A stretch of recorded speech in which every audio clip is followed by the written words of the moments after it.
Breakfast में आपका स्वागत है। मैं हूं पूजा त्रिपाठी और अगले आधे घंटे में हम आपको सुबह सुबह की रणनीति बताएंगे कि आज के लिए मार्केट का एक्शन किस तरह से देखने को मिल सकता है। लेकिन एक बार एक क्विक रिकैप ले लेते हैं। कल का बाजार कैसा था?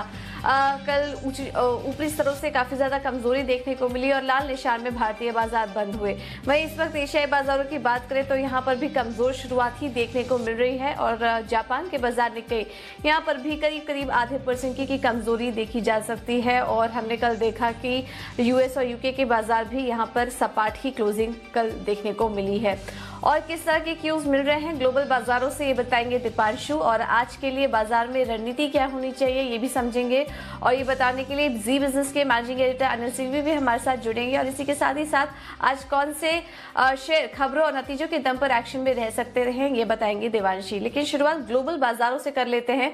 Deepanshu, good morning. आज क्या संकेत मिल रहे हैं ग्लोबल मार्केट से? सुस्ती वाले संकेत आ रहे हैं पूजा। जहां तक ग्लोबल मार्केट्स का सवाल है, आप देखिए इस समय तो कल आखिरी घंटे में फिर से अमेरिकी बाजारों में गिरावट देखने को मिली और यही एक ट्रेंड बनता जा रहा है। तो लगभग 110 अंक फिसल कर डाउ बंद हुआ। S&P 500 एकदम सपाट था, पर अगर आप नैस्डैक में देखें तो 0.8% की तेजी थी। तो लगातार छठे दिन नैस्डैक में हमने तेजी देखी। टेक्नोलॉजी शेयर्स में एक बार फिर से खरीदारी आती हुई दिखी है हमें। Amazon, नेटफ्लिक्स, माइक्रोसॉफ्ट के शेयर्स में फिर से खरीदारी आ रही है। पर थोड़ी निवेशकों में हम देख सकते हैं इस समय की चिंता बढ़ रही है कि जैसे जैसे लॉकडाउन में ढील दी जा रही है, नए केसेस में उछाल आ सकता है। ये एक चिंता बढ़ती हुई दिख रही है। WHO ने भी कल बयान दिया है कि उन सभी देशों में एक ट्रेंड इमर्ज हो रहा है, एक ट्रेंड नोटिस किया जा रहा है कि जहां जहां लॉकडाउन हटाया जा रहा है या ढील दी जा रही है, वहां पर नए केसेस में उछाल आया है। साउथ कोरिया में हमने देखा है, जर्मनी में देखा है, कल वुहान में भी 5 नए केसेस मिले। तो उससे निवेशकों की चिंता बढ़ रही है। इसी का असर हमने यूरोप में भी देखा, क्योंकि यूरोप के भी कई देश हैं जो लॉकडाउन में ढील दे चुके हैं, जैसे कि इटली और स्पेन जो सबसे ज्यादा प्रभावित हैं। यूके ने भी ढील दे दी है कल से। तो इससे जो चिंता बढ़ रही है उसका मार्केट्स पर असर जरूर हमने कल देखा है। इसके अलावा अगर आप देखें तो तेल के दबाव में एक बार फिर से दबाव रहा। कल 2% की गिरावट देखने को मिली। WTI 1.5% ब्रेंट फिसला। सऊदी अरब ने डिसीजन लिया है कि वो 10 लाख बैरल अतिरिक्त प्रोडक्शन कट करेगा, यानी कि जो ओपेक के साथ उनका समझौता था उसको मिला के और अब इस 10 लाख बैरल को मिला के लगभग 48 लाख बैरल्स की कटौती होने वाली है सऊदी अरेबिया से उनके आउटपुट में। इसकी वजह से आप देख रहे हैं कि तेल के दबाव में दबाव पड़ा। हालांकि एक तेल के लिए सपोर्टिव न्यूज होनी चाहिए, बट इससे इंडिकेशन ये आ रहा है कि आगे जाकर आपको दिखेगा कि क्रूड में और प्रेशर हो सकता है, जहां तक डिमांड का सवाल है। ओके, तो यहाँ पर कच्चे तेल में और ज्यादा दबाव देखने को मिल सकता है। यहाँ पर जो फैसला आया है सऊदी अरब के प्रोडक्शन घटाने के फैसले से भी कच्चे तेल को कोई सपोर्ट मिलता हुआ नहीं दिखाई दे रहा है। चलिए, ये तो था ग्लोबल मार्केट का अपडेट। लेकिन दीपांशु, कोरोना को लेकर किस तरह का संकेत मिल रहे हैं और संक्रमण के आंकड़े अभी तक कहाँ पहुंचे? बिल्कुल, और आप देखिए तो फिर जो कोरोना से चिंताएं बढ़ रही हैं वो हैं, हालांकि एक दो, जैसे कि अब हम 2 दिन से बात कर रहे हैं कि थोड़े मिले जुले ट्रेंड आ रहे हैं जहां तक कोरोना का सवाल है। अब आप देखिए कि जहां तक कल के नए केसेस का सवाल है तो ग्लोबली 75,000 नए केसेस आए, जो पिछले 2-3 दिनों से देखें तो एवरेज से कम है। और वहीं 3,500 लोगों की मौत हुई। अब तक 42.5 लाख लोग संक्रमित हैं और 2,87,000 की मौत हो चुकी है, पर 15 लाख से ज्यादा लोग ठीक भी हो चुके हैं। अमेरिका में लगातार दूसरे दिन हमने देखा कि नए केसेस में गिरावट आई है, बल्कि कल 18,000 केसेस आए सामने, जो कि 27 मार्च के बाद सबसे कम केसेस का नंबर है। तो ये एक अच्छी खबर है। हालांकि जैसे कि मैंने कहा, वीकेंड पे और स्टार्टिंग ऑफ द वीक हम नोटिस करते हैं कि नए केसेस में गिरावट होती है। तो 1-2 दिन का और अगर ऐसा ही डेटा आता है तो फिर आप ट्रेंड कह सकते हैं कि नए केसेस में गिरावट आ रही है। यही नहीं, न्यूयॉर्क में डिसीजन लिया है कि इस शुक्रवार से कुछ कामकाज को शुरू कर दिया जाएगा, तो वहां पर भी हमारी नजर है। यूरोप में कल 24,000 नए मामले आए और 1200 लोगों की मौत हो गई। रूस एक चिंता वाला मामला है, 11,500 नए मामले रूस में आए। अब 2,20,000 से ज्यादा रूस में लोग संक्रमित हैं। यूके और स्पेन में 3,500 नए मामले आए। पर बाकी के जो यूरोप देश हैं वहां पर नए केसेस में भारी गिरावट है, बल्कि कि 1000 से कम केसेस रहे हैं लगभग सभी देश में। आप इटली की बात कर लें, फ्रांस की बात कर लें, जर्मनी की बात कर लें तो ये एक अच्छा संकेत आ रहा है जो यूरोप से है। भारत के लिए चिंता अभी भी काफी है। 3,600 नए मामले सामने आए, 81 लोगों की मौत हो गई। अब तक कोरोना से 71,000 लोग संक्रमित हैं और 2,300 की मौत हो गई। तो चिंताजनक संकेत भारत के लिए है, पर अमेरिका यूरोप में 2 दिन से गिरावट का ट्रेंड आ रहा है। हालांकि इसको एस्टैब्लिश करने के लिए 1-2 दिन और लगेगा। ओके, तो 1-2 दिन यहाँ पर और लग सकता है और भारत में भी चिंता का जो माहौल है वो बढ़ता जा रहा है। हालांकि इस पूरी स्थिति पर कल प्रधानमंत्री ने तमाम चीफ मिनिस्टर्स के साथ बैठक भी की थी। अगले 1-2 दिनों में शायद निकल कर आए इसमें क्या क्या डेवलपमेंट हो सकते हैं आर्थिक स्थिति में सुधार को और लॉकडाउन को लेकर। लेकिन फिलहाल जो संकेत मिल रहे हैं वो अभी दीपांशु ने आपको बताए। बहुत बहुत शुक्रिया दीपांशु, ये सारी डिटेल्स हमारे साथ शेयर करने के लिए। तो चलिए देख लेते हैं संस्थागत निवेशकों की तरफ से किस तरह के आंकड़े कल देखने को मिले हैं। अगर कल कैश मार्केट में बात करें तो एफआईएस की तरफ से खरीदारी हुई है, आंकड़ा 535 करोड़ का था। इतनी कैश मार्केट में कल खरीदारी देखी गई है। डीआईएस की तरफ से अगर बात करेंगे तो कैश मार्केट में बिकवाली हुई है 822 करोड़ की और वायदा बाजार में भी विदेशी निवेशकों ने खरीदारी ही की है। करीब 92 करोड़ की खरीदारी यहाँ पर एफआईएस की तरफ से देखने को मिली है। तो इन तमाम संकेतों को आज के बाजार के लिए कैसे समझना चाहिए, इस पर भी बात कर लेते हैं और हमारे साथ जुड़ चुके हैं जी बिजनेस के मैनेजिंग एडिटर अनिल सिंह भी।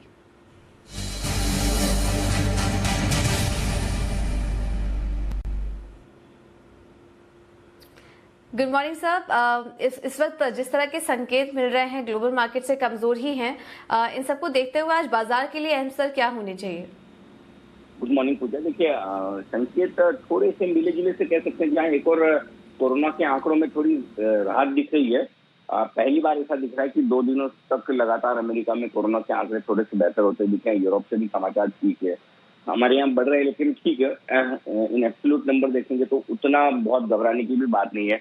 लेकिन अमेरिकी बाजार थोड़ा सा ऊपरी स्तरों से प्रॉफिट बुकिंग दिखा रहे हैं और ये ट्रेंड लगभग हर रोज बन रहा है कि दिन के आखिर में थोड़ी प्रॉफिट बुकिंग आ जाती है। तो मुझे लगता है कि वही मिला जुला सा ट्रेंड रहेगा।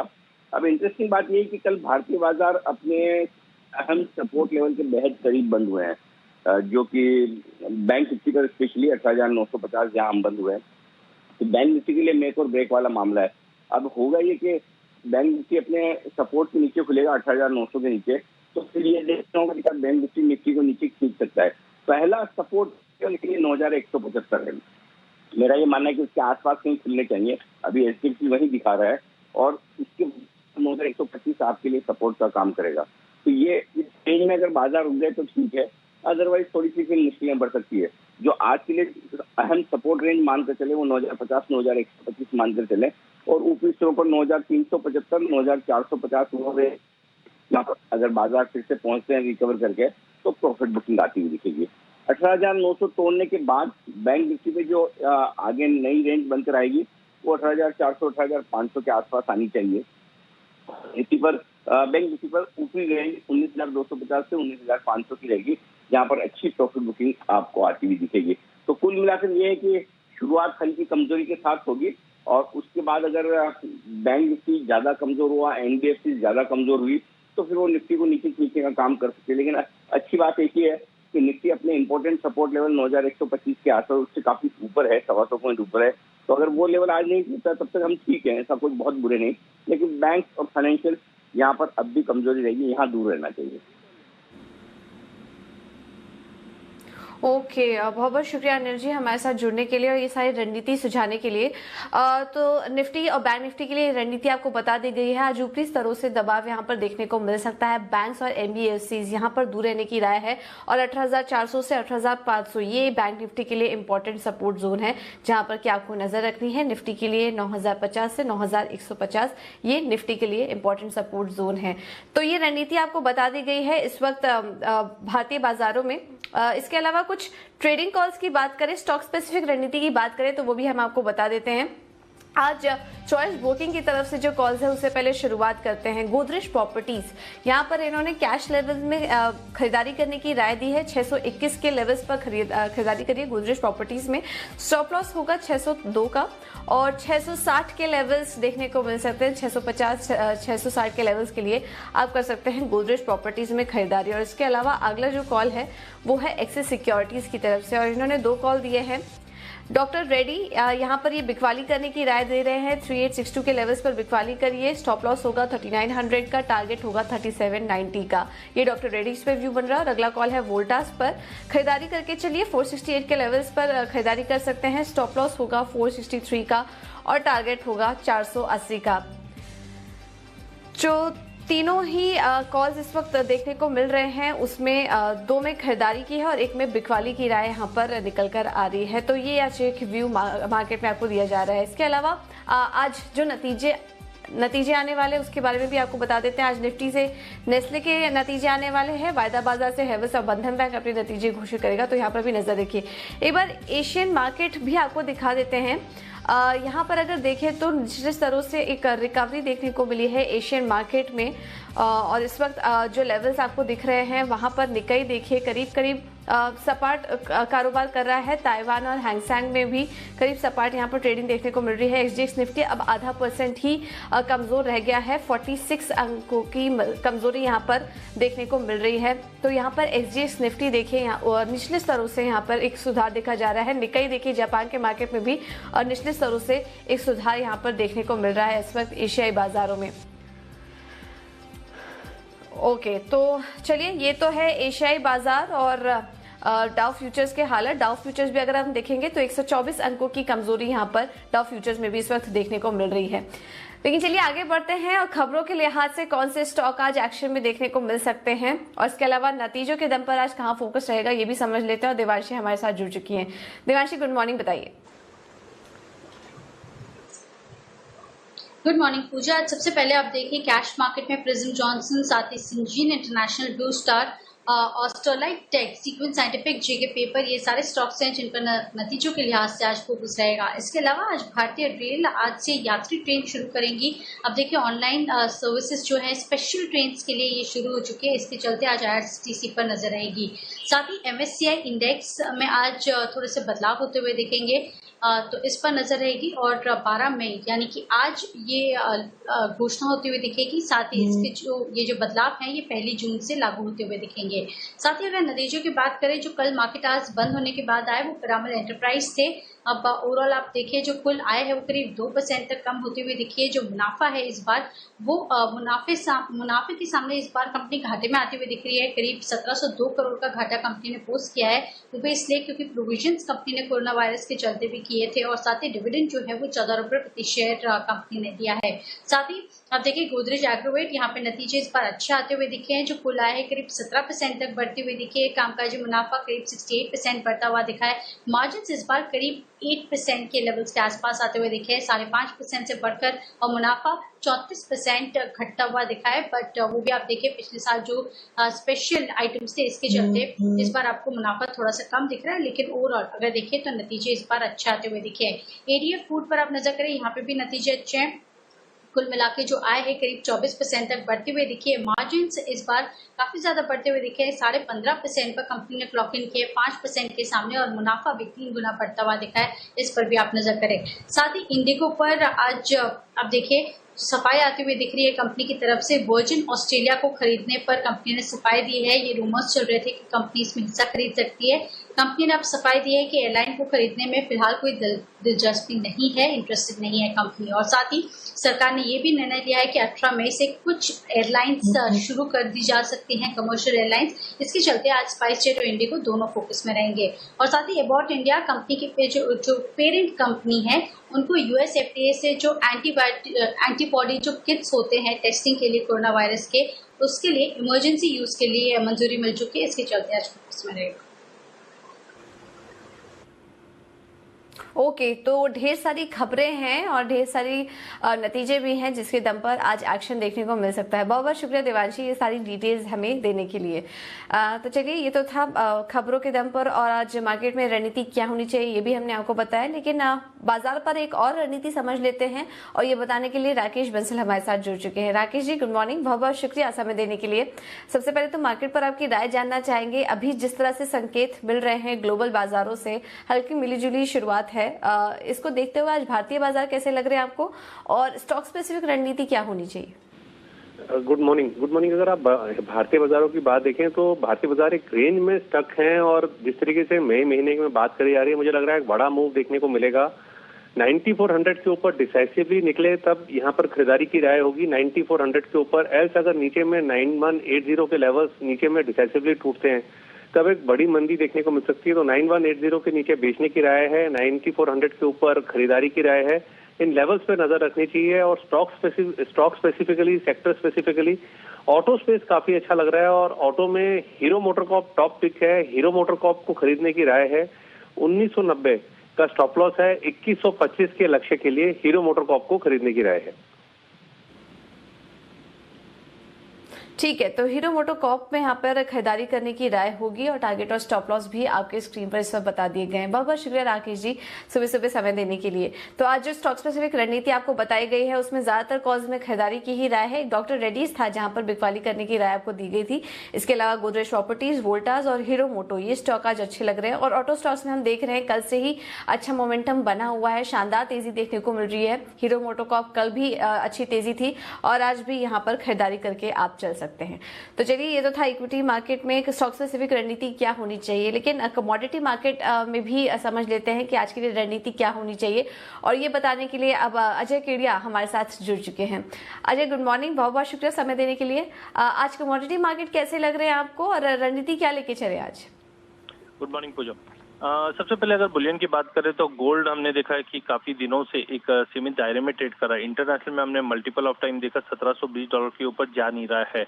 नो डाउट अभी भी अटकलें लगाई जा रही है कि जो हमने कोरोना वायरस का इम्पैक्ट है वो सेकंड वेव के तौर पे आगे भी आ सकता है, जिसके चलते प्राइस को थोड़ा सपोर्ट जरूर मिल रहा है। बट इमीडिएट की अगर बात करें तो हमने देखा राइजिंग यूएस ट्रेजरी यील्ड जो बढ़ी है उसके चलते डॉलर में फिर से गेन आता हुआ दिखाई दिया, जिसके चलते प्राइजेस एक दायरे में है। तो आज के सेशन में भी हमें लगता है कि गोल्ड एक सीमित दायरे में ही ट्रेड करेगा अनलेस एंड अनटिल 46,200 के ऊपर गोल्ड नहीं निकलता है। ट्रेंड वीक रहने की उम्मीद है जो 45,400 तक का लेवल दिखा सकता है। ओके, तो ये राय गोल्ड में दे दी गई है आपको, बिकवाली करके चलिए। और 45,650 के लेवल्स और 45,400 तक के लेवल्स यहाँ पर देखने को मिल सकते हैं गोल्ड में। लेकिन कच्चे तेल में आज क्या करें अजय, ये भी आपसे समझना चाहेंगे, क्योंकि हमने देखा कि सऊदी अरेबिया की तरफ से जो भी एक्शन हुआ उसका ज्यादा कुछ सपोर्ट नहीं मिला कच्चे तेल को। तो आज खरीदारी करके ही चले क्रूड में? मुझे नहीं लगता कोई बड़ी तेजी है। नो डाउट हाँ, जिस दिन से कल की गिरावट के बाद आज WTI इंटरनेशनल में $24.5 के करीब ट्रेड कर रहा है, ब्रेंट भी 30 के करीब ट्रेड कर रहा है। तो आज हो सकता है मॉर्निंग सेशन में हम क्रूड में एक बाउंस देखने मिल जाए। बट ओवरऑल आप समझिए कि अभी भी जो क्रूड में कंसर्न्स बना हुआ है वो स्टोरेज कंसर्न्स बना हुआ है। नो डाउट कल का जो स्टेटमेंट आया है सऊदी का, उसके बाद प्राइजेस को थोड़ा अपलिफ्ट जरूर मिला है, बट अपसाइड मुझे लगता है काफी कैप रहेगा। तो मॉर्निंग सेशन में हो सकता है जैसे ब्रेंट भी दिखा रहा है कि $30 के ऊपर का लेवल और WTI भी करीबन $25.5 दिखा सकता है। उसके तहत देखते हुए हमें लगता है डोमेस्टिक मार्केट में भी क्रूड आज 1800 के ऊपर होल्ड रहता है। तो ऊपर में 1880 से 1920 तक का लेवल दिखा देगा, बट ये सस्टेनेबल नहीं रहेंगे। तो कोई भी लॉन्ग पोजिशन आप कैरी ना कीजिए, अपसाइड में वापस सेलिंग प्रेशर बनता हुआ दिखाई देगा। ओके, तो सेलिंग प्रेशर दोबारा से यहाँ पर बनता हुआ दिखाई दे सकता है। इसके अलावा बेस मेटल्स अजय, यहाँ पर क्या करना चाहिए? बेस मेटल में हमने देखा कि जिस ढंग से चाइना वापस रीओपन हुआ है, कंटिन्यू मार्केट में थोड़ा बहुत डिमांड चालू हो चुका है। साथ में जो स्टिमुलेशन चाइना दे रही है, कंटिन्यू इंटरेस्ट रेट कट कर रही है, वो कहीं ना कहीं प्राइजेस को सपोर्ट कर रहा है। बट अनलेस एंड अनटिल 412 का लेवल कॉपर नहीं तोड़ता है, थोड़ा सा स्टे अवे रहना चाहिए, क्योंकि जितने भी माइंस बंद हुए थे लॉकडाउन के चलते वो अब रीओपन हो चुकी है। तो अनलेस एंड अनटिल 412 के ऊपर नहीं निकलता है, हमें लगता है कॉपर में गिरावट का रुख रहेगा। आज के सेशन के लिए 408 पे कॉपर को बेच के चलिए। डाउन साइड में हमें लगता है कि करीबन 405 से लेकर 403 तक के भी लेवल हम कॉपर में देख पाएंगे। ओके, 405 और 403 तक के लेवल्स भी यहाँ पर देखने की उम्मीद है। और आखिर में अजय, एक बार रुपए पर भी आपका व्यू लेना चाहेंगे, यहाँ पर क्या रणनीति होनी चाहिए आज के लिए? पूजा, काफी दिनों से हमने देखा है रुपया 70 फ्यूचर्स में अगर देखा जाए USD INR 76.20 के ऊपर नहीं जा पा रहा है, ना ही 75-70 के नीचे जा पा रहा है। अनलेस एंड अनटिल थोड़ी बहुत क्लैरिटी डोमेस्टिक मार्केट पे नहीं आती है स्टिमुलेशंस को लेकर, तब तक मुझे लगता है मार्केट दायरे में रहेगा। आज के सेशन की अगर बात करें तो जिस दिन से इंटरनेशनल में कल हमने डेटा पॉइंट के बाद डॉलर इंडेक्स में तेजी आती हुई दिखी, इसका रिफ्लेक्शन जरूर आज दिखेगा। तो आज के लिए 75-80 पे USD INR मई वायदे को बाय कीजिए। अप साइड में 76.10 तक का लेवल दिखा सकता है, वहां से वापस प्रॉफिट बुकिंग एक्सपेक्टेड है। ओके, ठीक है। तो एक प्रॉफिट बुकिंग यहाँ पर देखने को मिल सकती है, लेकिन अभी के लिए खरीदारी करके चल सकते हैं रूपी में। बहुत बहुत शुक्रिया अजय आज समय देने के लिए अपना। तो चलिए, ये तो था कमोडिटी मार्केट का एक्शन, लेकिन आज ब्रोकरेज हाउस के नजर रडार पर कौन कौन से स्टॉक है ये भी समझ लेते हैं। और आशीष हमारे साथ जुड़ चुके हैं बताने के लिए। गुड मॉर्निंग आशीष, बताइए।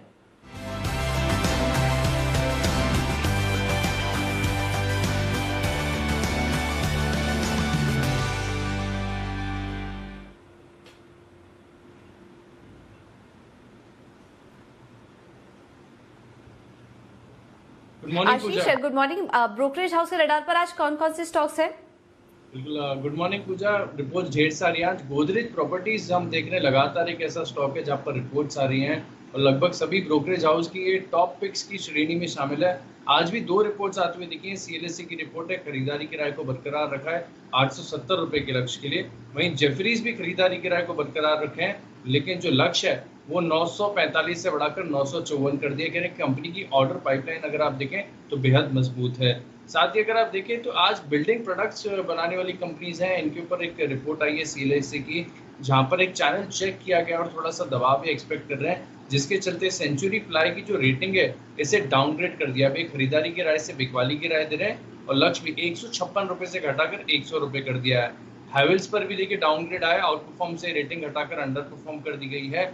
लक्ष्य 590 से घटाकर 505। सुप्रीम इंडस्ट्रीज यहाँ पर खरीदारी की राय से अंडर परफॉर्म की रेटिंग दी गई है और लक्ष्य 1295 से घटाकर 1000 रुपए कर दिया गया है। फार्मा स्टॉक्स भी आज एक्शन में देखने को मिलेंगे। कारण है जेफरीज की रिपोर्ट यहाँ पर आती हुई दिखी है और बिंदु फार्मा पर अपग्रेड कर दिया है। न्यूट्रल से अब ओवरवेट की रेटिंग कर दी गई है। लक्ष्य 650 से बढ़ाकर 730 कर दिया है। केडेला पर डाउनग्रेड किया है, न्यूट्रल से अंडरवेट की रेटिंग दी गई है, लेकिन लक्ष्य जो है 250 से बढ़ाकर 270 कर दिया है। और अंत में डॉक्टर रेड्डीज, यहाँ पर भी आप नजर रखिएगा, ओवरवेट से अब डाउनग्रेड करके न्यूट्रल की राय दे दी गई है, लेकिन लक्ष्य जो है 3600 बढ़ाकर से 3800 कर दिया गया है। ओके, तो ये कुछ ऐसे स्टॉक्स हैं जहां पर क्या आपको नजर रखनी है। आज ब्रोकरेज हाउस के रडार पर ये कुछ स्टॉक्स हैं जहां पर क्या एक्शन देखने को मिल सकता है। बहुत बहुत शुक्रिया आशीष ये सारी डिटेल्स देने के लिए।